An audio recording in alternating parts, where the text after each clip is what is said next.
ISI के साबिक सरबराह lieutenant general Faiz Hamid की गिरफ्तारी के बारे में कहा तो ये जा रहा है कि उन्हें टॉप सिटी केस में शिकायत की तहकीकात के बाद तहवील में लिया गया है और उनके जनरल कोर्ट मार्शल का अमल शुरू कर दिया गया है। लेकिन इस गिरफ्तारी की असल हकीकत कुछ और ही निकली। टॉप सिटी केस की हकीकत क्या है, इस पर बाद में बात करेंगे। पहले फैज हमीद की गिरफ्तारी के हवाले से बात करते हैं कि असल मसला क्या है। चकवाल से ताल्लुक रखने वाले फैज हमीद अपने करियर में बतौर ब्रिगेडियर रावलपिंडी में 10 कोर के चीफ ऑफ स्टाफ की हैसियत से काम कर चुके हैं।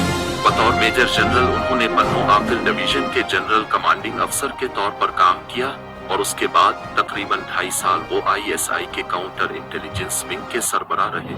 इस ओहदे को डीजीसी के मुखफ़्फ़ से जाना जाता है। लेफ्टिनेंट जनरल बनने के बाद 2 माह के लिए उन्होंने बतौर एडजुटेंट जनरल काम किया और 2019 में उन्हें आईएसआई का सरबराह मुकर्रर कर दिया गया और वो 2 साल से ज़ायद अरसा के लिए इस ओहदे पर काम करते रहे। 2021 में वो 8 माह के लिए कोर कमांडर पेशावर के तौर पर काम करते रहे।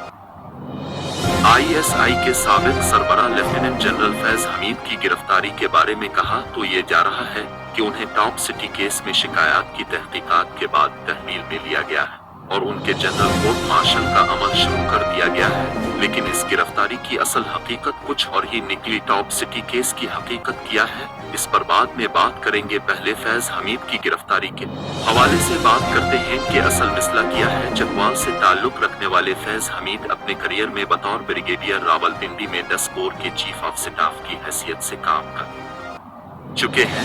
बतौर मेजर जनरल उन्होंने पन्नू आकिल डिवीजन के जनरल कमांडिंग अफसर के तौर पर काम किया और उसके बाद तकरीबन 2.5 साल वो आईएसआई के काउंटर इंटेलिजेंस विंग के सरबराह रहे। इस ओहदे को डीजीसी के मुखफ़्फ़र के तौर पर काम करते रहे।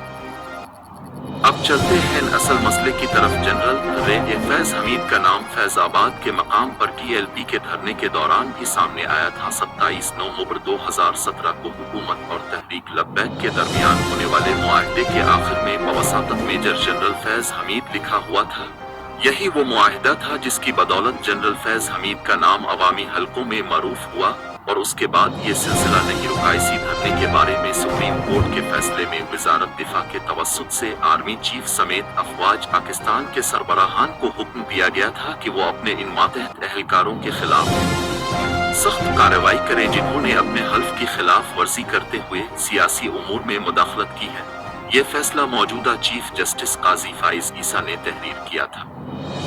आईएसआई के साबिक सरबराह लेफ्टिनेंट जनरल फैज हमीद ने अफगानिस्तान के दारुल हुकूमत काबुल में 3 साल कबल मुस्कुराते हुए कहा था, परेशान ना हो, सब कुछ ठीक हो जाएगा। अब देखते हैं कि वो परेशान होते हैं या नहीं और सब कुछ ठीक होता है या नहीं। उनकी गिरफ्तारी के बाद ज़राए ये भी बताते हैं कि फैज हमीद के बाद अब एक जनरल और एक साबिक चीफ जस्टिस की भी जल्द गिरफ्तारी हो सकती है। इस दौर में भी सियासी इंतकाम, गिरफ्तारियों, वफादारियों की तब्दीली के इल्जामात सामने आए थे। तहरीक इंसाफ की मरकजी कमेटी के मेंबर साबिक सेक्रेटरी दिफा लेफ्टिनेंट जनरल नईम खालिद लोधी की राय में माजी में आर्मी की मुदाखलत किसी न किसी तरीके से होती रही है।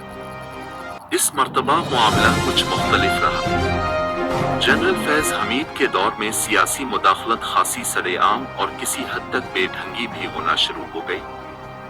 गली मोहल्लों और अवामी हलकों में आईएसआई का किरदार ज़ेर बहस आने लगा। पहले ये सब कुछ ढके छुपे अंदाज में होता था, लेकिन अब तो सब कुछ सामने हो रहा था। साबिक वजीर आजम इमरान खान के दौर हुकूमत में मुस्लिम लीग काफ के चौधरी परवेज इलाही ने इंटरव्यू में बताया था कि जनरल अशफाक परवेज कियानी के दौर में DG ISI lieutenant general Shuja Pasha हमारी पार्टी के रहनुमाओं को तहरीक इंसाफ में शामिल करवाने की कोशिशें कर रहे थे और हमने इसका तज़किरा इस वक्त के आर्मी चीफ जनरल कियानी से भी किया। साबिक गवर्नर और रहनुमा मुस्लिम लीग नून मोहम्मद जुबैर इस मौक़िफ़ की तायीद करते हुए कहते हैं कि तहरीक इंसाफ के हक़ मैं पहले जनरल पाशा और फिर जनरल ज़हीर अस्सलाम ने काम किया और फिर आखिरकार मेजर जनरल फैज हमीद के दौर में इमरान खान को वजीर आज़म पाकिस्तान बनाया गया।